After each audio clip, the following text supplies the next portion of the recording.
شکریہ پاکستان.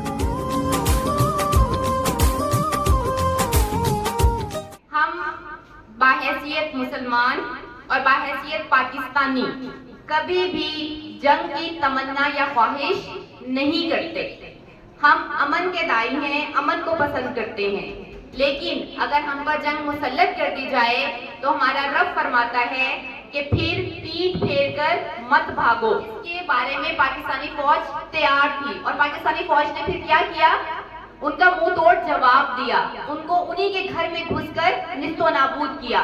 اللہ پاک نے مدد فرمائی اور پاکستان کے شہینوں نے ان کے تمام غرور کو خاک میں ملا دیا. صرف اپنی مٹی کے لیے، اپنی زمین کے ٹکڑے کے لیے لڑنے نہیں آتے، ہم تو جذبہ شہادت کے لیے لڑنے آتے ہیں، اپنے ایمان کو تازہ کرنے کے لیے اور اپنے مسلمان ہونے کا ثبوت دینے کے لیے لڑتے. ہمارے قائدین نے کہا تھا کہ ہم نے زمین کا کوئی ٹکڑا حاصل کرنے کے لیے جنگ اور یہ تحریک نہیں چلائی، بلکہ ہم ایک ایسی لیبارٹری بنانا چاہتے ہیں، ایک ایسی تجربہ گاہ بنانا چاہتے ہیں جہاں اسلام کے اصولوں کو عملی جامہ پہنایا جائے. یعنی ہم اپنی زندگی کو اسلام کے مطابق عملی طور پر گزار سکیں. اور یہی ہم مسلمانوں اور پاکستانیوں کا عہد بھی ہے کہ ہم کسی کی جان کے لیے یا کسی کا بدلہ لینے کے لیے نہیں لڑتے. ہم لڑتے ہیں تو اللہ کی رضا کے لیے، اپنے دین کی حفاظت کے لیے.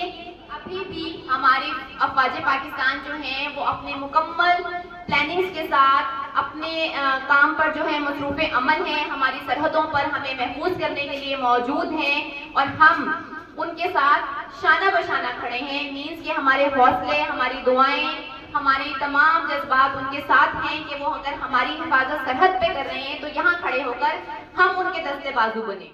تکبیر! پاکستان! پاک فوج!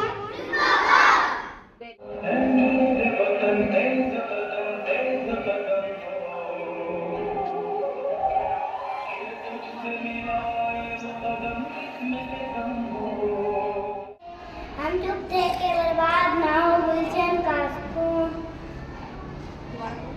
ہم چپ تھے کہ برباد نہ ہو گلشن کا سکون.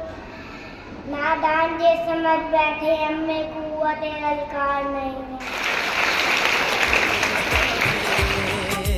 ہر مشکل سے ہاتھ چھڑا کے تیرے سارے خواب بچا کے